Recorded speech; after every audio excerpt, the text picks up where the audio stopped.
کسی زمانے میں ایک چور تھا۔ وہ ایک بادشاہ کے محل میں چوری کرنے کے ارادے سے گیا۔ رات کا وقت تھا اور محل کے کمرے سے بادشاہ اور اس کی بیوی کی گفتگو کی آواز آ رہی تھی۔ وہ کھڑے ہو کر سننے لگا۔ اگرچہ ایسا سننا غلط ہے، ناجائز ہے، چوری ہے، لیکن چور تو چوری ہی کرنا آیا تھا، تو اسے سننے میں کیا چیز معنی ہوتی؟ آخر وہ چور ہی تو تھا۔ اس چور نے سنا کہ بادشاہ اپنی بیوی سے کہہ رہا ہے کہ میں اپنی بیٹی کی شادی ایسے آدمی سے کروں گا جو نہایت متقی و پرہیزگار ہو، بہت اللہ والا ہو۔ جب یہ چور یہ بات سن رہا تھا تو اس کے دل میں خیال آیا کہ کیوں نہ میں کچھ ایسا بن کر دکھاؤں کہ بادشاہ میرے ہی ساتھ شہزادی کی شادی کر دے۔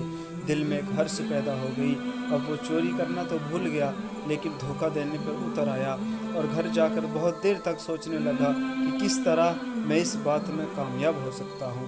پھر ایک تدبیر اس کی سمجھ میں آئی کہ بادشاہ کے محل کے قریب ایک مسجد ہے، اس میں جا کر بزرگانہ لباس پہن کر اور ان کی وضع قطع اختیار کر کے وہاں دن رات عبادت میں مشغول ہو کر بیٹھ جاؤں تو شاید یہ بات بادشاہ تک ضرور پہنچے گی کہ کوئی شخص یہاں ایسا متقی پرہیزگار ہے جو دن رات اللہ کی عبادت میں مصروف ہے، تو ہو سکتا ہے کہ بادشاہ کی نگاہ میرے اوپر پڑ جائے اور میں شہزادی کے لیے چن لیا جاؤں۔ یہ اس چور کا ایک نہایت حقیر اور ذلیل دنیاوی مقصد تھا جس کے لیے اس نے یہ ارادہ کیا۔ پھر اس نے اپنے پروگرام کے مطابق بزرگانہ لباس و پوشاک وضع قطع اختیار کر کے اس مسجد میں جا کر نمازوں پر نمازیں، ذکر و تلاوت، مراقبہ سب شروع کر لیا۔ دن گزرتے رہے اور لوگوں میں شہرت ہوتی گئی کہ کوئی اللہ والا بہت بڑا ولی یہاں آ گیا ہے جو دن رات عبادت کرتا ہے۔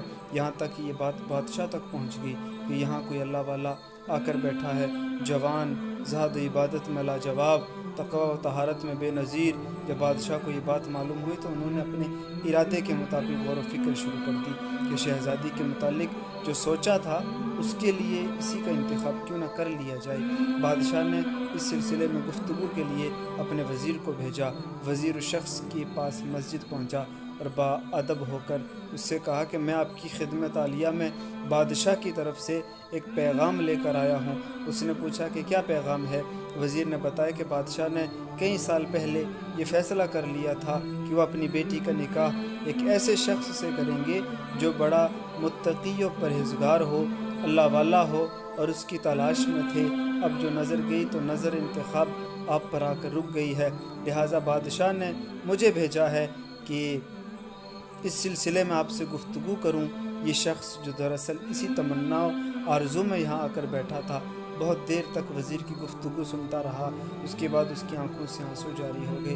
وزیر نے پوچھا کہ کیا بات ہے؟ تو کہنے لگا کہ آج جو پیغام لے کر آپ آئے ہیں یہ پیغام مجھے منظور نہیں ہے۔ وزیر نے کہا کہ کیوں منظور نہیں ہے؟ اس شخص نے کہا کہ دیکھیے، میں صاف صاف بات آپ کو بتاتا ہوں، میں اصل میں ایک چور تھا اور ایک مرتبہ بادشاہ کے محل میں چوری کے ارادے سے گیا تھا۔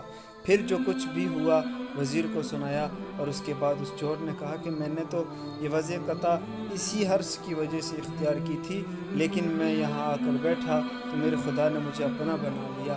اب بس اس کے بعد مجھے اور کسی کی ضرورت نہیں، میرے لیے میرا خدا کافی ہے۔